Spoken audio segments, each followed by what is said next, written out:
رابعا، قال الله تعالى في سورة الأعلى: سيذكر من يخشى. سيذكر من يخشى. اللي بينتفع بالمواعظ هذا قلبه فيه خير، قلبه طيب، قلبه حي مو ميت، الذي ينتفع بالمواعظ.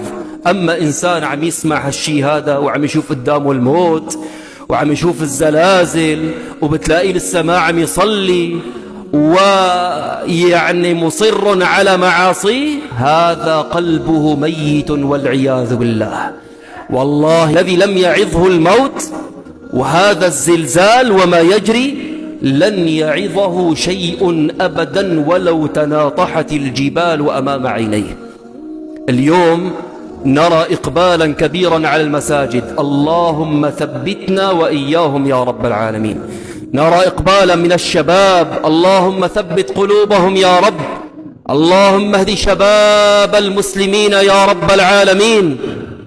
هدول قلوبهم طيبة، قلوبهم حية. ليش؟ لأنه فيها خوف من الله عز وجل. لو ما فيها طيبة وفيها خوف ما كانوا اجوا على المساجد. لكن في المقابل يا لطيف يا لطيف، نرى قلوبا أقسى من الحجارة. إي وربي، عم نسمع عن جرائم قتل، عم نسمع عن سرقات، عم نسمع عن خصومات بين الإخوة إلى الآن، وأنا رأيت ذلك منذ يومين أمام عيني. إخوة يتقاتلون ويضربون بعضهم من أجل يعني بضعة دراهم، من أجل يعني قليل من المال. سبحان الله، رغم كل ما يجري لسه في قلوب لهالدرجة من القساوة. سبحان الله. نجد من التجار من يحتكرون المواد. سبحان الله، رفعوا الأسعار بكل شيء. ليش؟ لأنه صار الطلب عليها مشان المعونات وكذا، رفعوا الأسعار. لك حتى الكفن للميت صار 3 أضعاف حقه، الخيمة صارت 5 أضعاف هذا، وإن وجدت. ليش هالشي هذا؟ اللي عنده بيت عربي، لأن الناس صار تهرب من الطوابق للبيوت العربية، صار من $100 صار يطلب $300 الآن. بقول لك حبك ما حبك، في غيرك بياخذوا ب500. جشع، طمع.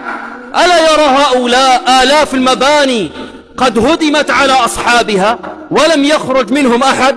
لا مال، لا ولد، لا زوجة، ما سلم أحد بلحظات. إيش راح تأخذ معاك؟ راح تأخذ معاك فقط الذي تنفقه في سبيل الله. هذا الذي يسبقك إلى القبر، هذا الذي يسبقك إلى القبر. سبحان الله، والله العظيم عم نسمع عن قصص عجيبة. أنا أتعجب، قل يا ربي دخيلك شو هذا؟ إلى الآن عم نسمع الناس ما بتصلي. هل الآن شخص قال لي، سبحان الله ما بيعرفني إنه إيش موضوع الخطبة، قال لي شيخ معي شباب ترى لهلا ما بيصلوا. شيء عجيب. والآن موجودين في المسجد بيصلي الجمعة وخلاص، روتين، أمر روتيني. يا جماعة الصلاة إياك احذر. أنا دائما بقول للشباب كل شيء بكفه والصلاة بكفه عند الله عز وجل. أنا دائما بقول تارك الصلاة أعظم من اللي بيزني وبيشرب خمر وإلى ما هو، لا يقارن. هذا كفر، هاي من الكبائر. أما الصلاة خط أحمر عند الله. الذي يموت وهو لا يصلي يحشر يوم القيامة أين؟